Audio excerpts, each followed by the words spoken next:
Thank you, Mr. Speaker, sir. Mr. Speaker, sir, there's a number of matters that I think requires a response to provide clarification to members of the opposition. Some of it, of course, is repetitive, and others were unique in their contributions themselves. If I could perhaps deal with some of the more rudimentary comments that have been made from the other side, and perhaps by way of information, Honourable Tusawau, I refer you to Dun & Bradstreet. You know it's a credit company, international credit company. If you go to their website, you'll find all the details and data and listing for all the financial companies, which includes Bangavuka. It's all there, transparent. So please go to Dun & Bradstreet, and you can get that information over there. Honourable Prasad again continues to amaze me with his lack of understanding about the bond market, etc. You know, he said that government has been using FNPF as a cash cow. Mr. Speaker, so if I could refer the honourable member to the annual report of FNPF, and I'd like to quote from that, Mr. Speaker, sir, where the FNPF has in fact acknowledged that the purchases of bonds by government for the investment purposes has been most beneficial. And I quote, Mr. Speaker, sir, it says, if it loads really quickly, government bonds has been the backbone of FNPF's investments for many years. It has provided steady returns annually, enabling the fund to pay out positive interest to its members. Bond investment is indeed an important strategic success story for the fund. We trust this extract from our 2020 FNPF annual report will provide further clarity. And they go into detail. Mr. Speaker, sir, just to demonstrate, unfortunately, the ignorance of Honourable Prasad, when you have, Mr. Speaker, sir, a pandemic that grips the world, you have superannuation funds that collects money, and in order for superannuation funds to survive, they need to make more money from that money. That's how actually you increase the value of the superannuation funds. Now, if hotels are shut down, airlines are shut down, nobody's investing, where do you still make money from? It's a symbiotic relationship between a superannuation fund and investment funds and the government. The government, obviously, revenue has been slashed into half. They need to raise revenue. And here you have the fund that actually wants to make money, so we raise bonds. They buy the bonds. They get paid interest rate. That's how the fund stays afloat. That's how the fund's members actually get an increase in the value of their fund contribution. And here is government being able to access funds that it requires. It's a very fundamental issue, and unfortunately, the FNPF, the opposition contribution, as far as the analysis of bond issuance is concerned, they always view it only one way. They think, oh, government is taking FNPF money. But they don't actually tell members of the public that when the government actually buys FNPF bonds, the value of the FNPF superannuation fund actually goes up, because government obviously pays more than what it borrows. So that's how you are getting huge interest rates on your fund, on your pensioners. That's what happens. It's very basic. But you see, every contribution, the narrative, please, the narrative, Mr. Speaker, sir, that the opposition has spun is as if government is just taking free money. Well, no, actually. The fund is actually benefiting from it. And if you look globally, that's what people do. That's what governments are doing. The Reserve Bank of Australia issued bonds to the Australian government to actually financially assist it when they're paying out huge amounts of unemployment benefit, and the interest rate was, I think, 0.01%. So funds could get into the economy. It's very fundamental. So they need to actually change the narrative regarding that, Mr. Speaker, sir. Mr. Speaker, sir, the other point that I want to highlight, which I think addresses many of the members of opposition's issue, ADB has already lent money to Fiji Airways, which we guaranteed the last time. ADB is not some joker organization that's found in the corner of some street in Philippines. It's actually owned by governments. It's owned by the Europeans. It's owned by Asian countries. Major shareholder is Japan. That's why the president of ADB is always Japanese. That's the arrangement. Now, ADB, for the first time, has actually lent money to an airline in the Pacific. The first time. ADB has made Fiji Airways jump through so many hoops and loops. BNB Paribas, Honorable Prasad, is being intellectually actually not upfront. He is quoting some value from 2019. I presented to Parliament on previous occasions and mentioned about how BNB Paribas, a French-based company, internationally recognized, has done the work for ADB in terms of the valuation. They have something like 24 different types of cash projections for Fiji Airways. I've highlighted this before. What if Fiji Airways flies in March? What if it flies in, April, December, whatever it is? What if only 7 flights to Singapore, only 5 flights to LA, whatever, different scenarios. All have been worked out.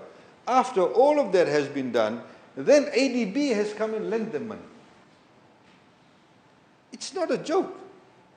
These are third-party validation. We have people in the opposition reading some obscure report here just to fit their narrative. That's the problem.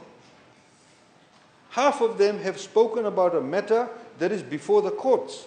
I can refer them to the standing orders. If you look at the standing orders, 45.4, it also talks about, this is during question time, it says you should not make references to a case pending adjudication by a court. They know that, but they bring it in. Honorable Prasad's lawyers who have represented him personally are Munro Lees. John Epted is a partner. John Epted is a partner in Munro Lees who has carriage of this case. Order. Let's call a spade a spade. They don't even know when conflict of interest hits them in the face. He talked about that, Mr. Speaker. So the other members have done the same too. They know it is sub judice, yet they bring it up in Parliament. This is the quality of contribution, Mr. Speaker, sir. Point of order. I think I want to correct the Attorney General. I did not refer the case in the court. All I said was Fiji Airways, in hiring or rehiring, is telling the workers that they need to withdraw the case. That's not referring to a case in the court. Thank you. Mr. Speaker, sir, that's trying to be cute. The point of the matter is that if you are going to talk about the principles that are being adjudicated in a court of law and say, I did not refer to the case, but you actually referring to those principles and the subject matter, obviously you're discussing the case. Obviously you're discussing the case. That's what you call intellectual dishonesty. Mr. Speaker, sir, the other point that I want to highlight, Honorable Lalam Balavu, Mr. Speaker, sir, talked about, the risk with the Fiji Airways and FDB that in one of the IMF reports. If you actually read the IMF report without being selective in it, the IMF report actually talks about the fact how it is necessary to actually borrow at this point in time. They recognize the fact that government revenues have been halved. They actually make all those references. Of course, any report would highlight where the greatest risks lie. Risks are faced by companies every day. Government have risks. One could argue that we have many risks existing for decades. We're only dependent on sugar, and then sugar and tourism. And they are the only two contributing factors to the economy. We are trying to spread our risk. Just because there is a risk, it does not mean that the risk cannot be undertaken. Anybody who's in business and managing finance would know that. Honorable Kurin Rani went on about the report not being tabled in Parliament. Literally, the Fiji Airways annual report is across the road. Literally. They, on the floor of this Parliament, have referred to so many documents that have never been tabled in Parliament, yet they talk about it. They go and research it. They go and bring it up from wherever. They can't take a step towards Suvavo House and spend whatever it is, few dollars, to get the report. The last annual report was filed for the financial year of 2019. The 2021 will be made available in December of this year. And yet they stand here and talk about it. Honorable Nawaikula will talk about ILO 169. It's never been tabled in Parliament, but he refers to it. He cites it. But ILO, you see, this is the logic. This is about tabling. But ILO has not been tabled, yet we refer to it. That's all I'm saying. It's a very simple and logical point. Mr. Speaker, Sir, Honorable Lalam Balavu mentioned about, the $200 million consumption. Of course. I mean, is he objecting that those people who have been unemployed should not get unemployment benefit? Is he objecting to the fact that those people, those women who used to sell handicraft, the references I used before, to tourists, should not get the 360? Is he what he's saying that? Is he saying that we should not give it to those people who had other businesses that are related to the tourism sector, should not be given that? Of course they should be. Informal sector also. For the first time, informal sector. Now, of course, it has led to consumption. Now, we've had so many people say to us, actually it's been good for business. Small shops, people are spending money. So when people come and spend money, the shopkeeper may say, I want to hire 2 more people to meet my demand. What's wrong with that? When already consumption is muted, dampened, economic activity is dampened. If we are able to spur that, that's the objective of any government. Look at throughout the OECD countries, USA, Europe, Australia, New Zealand, they try and keep the economy moving because you cannot get into inertia. Honorable Gavoka talked about, what are the risks? What if? We're all asking what if. But I cannot sit here, the Honorable Prime Minister cannot sit there, we as a government cannot sit here and go, what if? What if? And it leads to inertia. You cannot have inertia. You cannot become stagnant. You have to take risks. You have to. They are calculated risks. Singapore did that. But they have a contingency in place. How do you mitigate those risks? Mr. Speaker, sir. Somebody mentioned, that the CEO lied, that they could not return planes. He never said that. He talked about at that point in time what planes could be returned, what could not be returned. In the beginning, there were 2 that were returned. Later on, when the term came up, they had made arrangements, they returned it earlier. That's what they've done, because the Maxes have now come on board. The Maxes are now flying. Mr. Speaker, sir, the other point that I also want, about the guarantee fee. Honorable Lalam Balawu mentioned that, we've gone against some regulation. Well, actually, if you check the regulation, there's no regulation specifically on that. It's actually a guarantee fee policy. It's a policy. And obviously, we have seen that certain companies or entities, when we actually do give a guarantee, we have different rates for that. The Fiji Airways one was a one-off fee. Look at the motion. It was a one-off fee. Honorable Gyonim Baravi related to this said, I wonder what happened. Is there any equity issuance? I mentioned that in my introduction. Honorable Lalam Balawi said, have they paid the fee? I said that in my introduction. The $95 odd million, we've used that. When they wanted to issue new equity, we've purchased more shares. That's why our shareholding is now in excess of 70%. None of the other shareholders have contributed a single cent. None of the other shareholders. Qantas, that owned 46, 47%, has not come to the party and said, Fiji Airways, you have not been flying or have limited flying, we'll contribute this much as a shareholder. Air New Zealand, nobody else.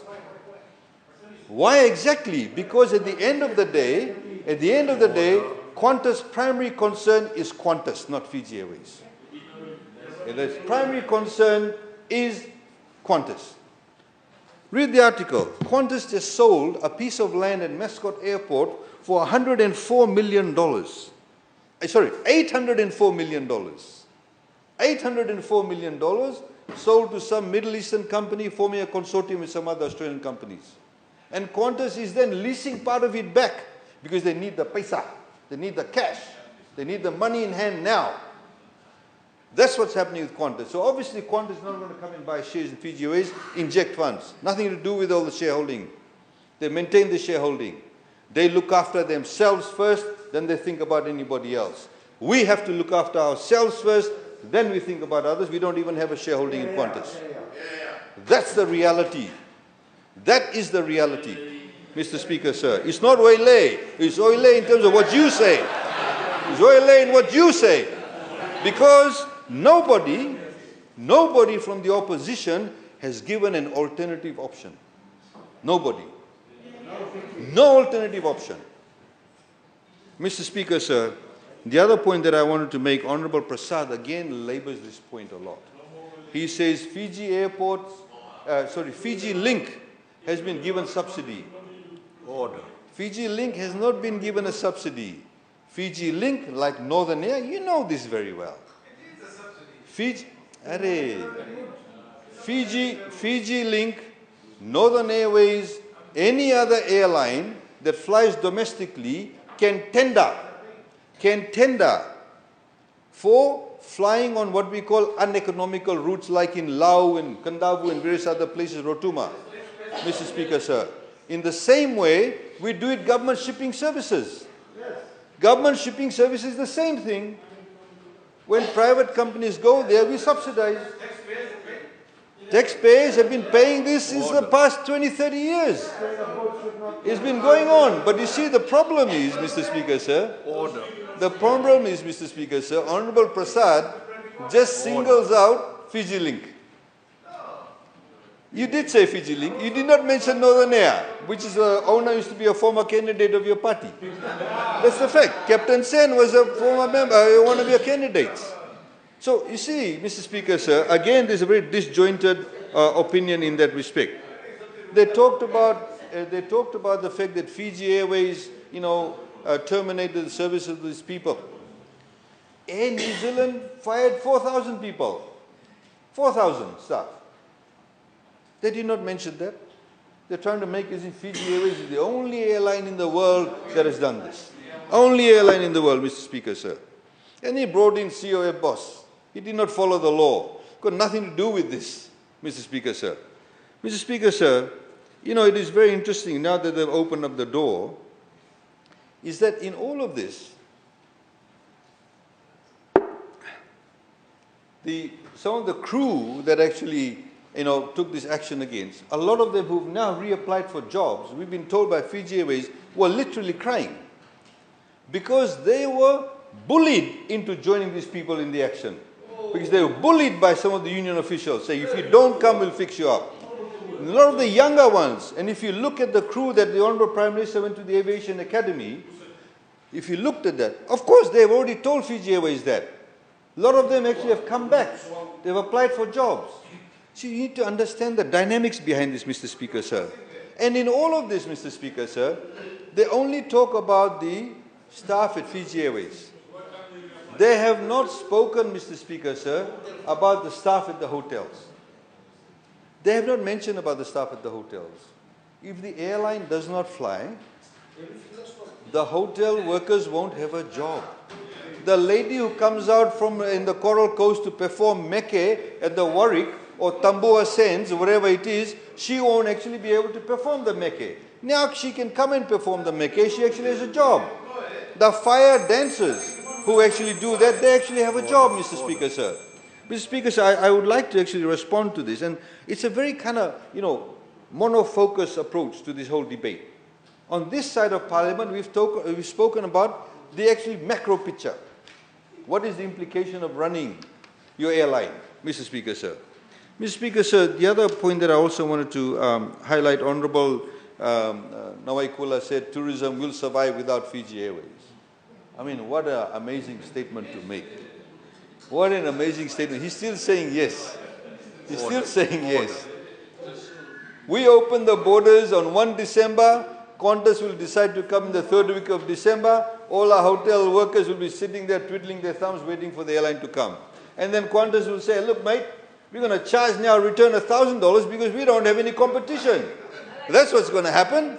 In the meantime, Mr. Speaker, sir, in the meantime, countries like Bali, in Indonesia, Phuket in Thailand, they are offering left, right and center, whatever gimmicks they're offering to be able to get a share of the market.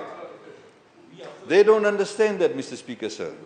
Mr. Speaker, sir, the other matter I wanted to also highlight.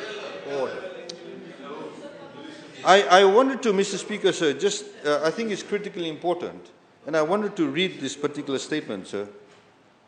I wanted to highlight this, sir. When the Honourable Prime Minister went to open the Aviation Academy last Thursday evening, and in part of his speech, this is what he said. The first flight carrying out our first crate of vaccines was piloted by Captain Samuela Tavanavanua. He was assisted by First Officer Penitiko Yovoli and Second Officer Amniasi Kunangando, all of whom completed the certification at this academy in the weeks before that flight. Had we not had this academy open, they would have had to do their in-service training overseas, costing time, and that we simply did not have to spare throughout the pandemic, and that we shouldn't have to spare in the future. Instead, our pilots, Fijian pilots, made use of this academy to keep themselves airworthy, and as a direct result, deliver vaccines that have kept their fellow Fijians out of harm's way. Mr. Speaker, sir, they kept on and saying, oh, this aircraft was all sitting on the ground, nothing happening. Let me tell you what has happened in this pandemic, Mr. Speaker, sir. 355 repatriation flights has taken place by Fiji Airways in this period. Mr. Speaker, sir, in the full year, they have repatriated over 46,000 Fijians, whether those who went for medical treatment, the rugby players returning, Fijians coming from the Middle East, in Afghanistan, from Africa, wherever. They brought them home. From April, Mr. Speaker, sir, 2020 and July 2021, that's what's done. From April 2020 to July 2021, Fiji Airways flew almost 13,000 tons of Fijian exports like seafood, agricultural produce, kava, turmeric, garments and other products. They've flown 285 tons of essential life-saving medical supplies used by government. COVID-19 test kits, consumables, ventilators, gene expert machines, fever tents, testing equipment, medicines. Fiji Airways. They want us not to have the airline. Can you imagine if we did not have an airline, and you have all these airlines that are flying all over the place doing their own thing, would have had to wait. Minister would have to wait. Let's go and hire charter a plane to get this test, even though it may not be full. Let's get it. Oh, my gosh, they're going to charge us $5 million to do it. That's what the market wants us to do. That's precisely what they're saying in the space that we should be in. Mr. Speaker, sir, just very quickly, I know I'm very close to my time. I wanted to very quickly highlight, Mr. Speaker, sir. Mr. Speaker, sir, I've just received the bookings. Honorable Koya had just passed me the information from the Tourism Fiji, where hotels now like the Warwick, Intercontinental, Outrigger, etc., are reaching almost full capacity up till January. Now, God willing, Mr. Speaker, sir, we don't have any kind of explosion or outbreak. We all want these hotel rooms to be filled. We all want all the hotel workers to go back to work. We want their pockets to be filled with money. We want them to get paid the salary. From a government perspective, we want to collect more VAT from the tourists. From a government perspective, we want to collect the reduced ECAL and other spending that they'll engage in. That will increase our revenue. And Mr. Speaker, sir, therefore, we have to take these undertakings to ensure we have robustness in the economy. It starts moving. People are excited, like I highlighted. We want the cruise ships to go down to the Yasawas and the Mamanudas, all the islands. Those people who have had not any activity, for them to do the handicraft, the meke, etc., Mr. Speaker, sir. So, Mr. Speaker, sir, the reality of the matter is that it is critically important to be able to ensure that we provide this funding to our national carrier. Mr. Speaker, sir, the guarantee for the funding, Mr. Speaker, sir, we need this guarantee. Some people from the other side, when they spoke, I got this impression that they think that when we say guarantee, we're actually giving them cash. We are not. It's a guarantee. Talk to some of your members. When we actually give a guarantee, it means that whoever is lending them the money have the comfort of knowing in the event, the outside event, of Fiji Airways defaulting on the loan, that the government will actually step in and pay that loan. Mr. Speaker, sir. And what we are saying, Mr. Speaker, sir, the reality of the matter is that there is no other alternative. If you want to think long term, if you want to ensure that we keep the tourism dollar spent, there are countries like in the West Indies, Mr. Speaker, sir, there have been studies done where they actually have what they call a full open sky policy. Full open sky policy. Within 6 months, Jamaica and all these various other countries, their national airlines folded up. So what actually happened when the tourist comes to the country, and in West Indies actually a worse situation, because most of the hotels are foreign owned. Most of the food comes from overseas. So the retention in every dollar spent by a tourist, what is retained by the country is about 1 or 2 cents. Eventually all the other money goes out. We want to retain as much of the tourism dollar in Fiji. So you need your national carrier. You need, for example, the RBF is doing a project with the hotels before pandemic to encourage our chefs to use Fijian food, Fijian produce. We have to ensure that we have a substantial number of hotels that are Fijian owned. FNPF has invested in the hotel sector. So these are the things that actually ensures that the retention of the dollar remains in Fiji. And as part of that, Mr. Speaker, sir, we have to ensure that we keep our national airline afloat. Of course, Mr. Speaker, sir, if the airline completely has no hope of flying, that's a different scenario altogether. Absolutely no money, nothing else can be done. We have to deal with it as a country then. But at this point in time, what we want to do, and there is good, obviously, appetite by our lenders, by ADB that's come for the first time, to be able to lend to this company, which we guarantee, to keep it afloat. And by the grace of God, in December, they'll start earning a lot of revenue, and so will we, as a country, as a government, and as people, will get more and more employment. So, Mr. Speaker, sir, with those words, I'd like to encourage members of Parliament to support this motion. Thank you, sir. I thank the Honourable Attorney General for his reply. Honourable members, the Parliament will now vote. The question is, for the purposes of Section 145, subsection 1 of the Fijian Constitution and pursuant to Standing Orders 131, that Parliament approve A, the increased government guarantee to Fiji Airways borrowings by increasing the existing local approved guarantee from Fiji dollars 191.1 million to Fiji dollars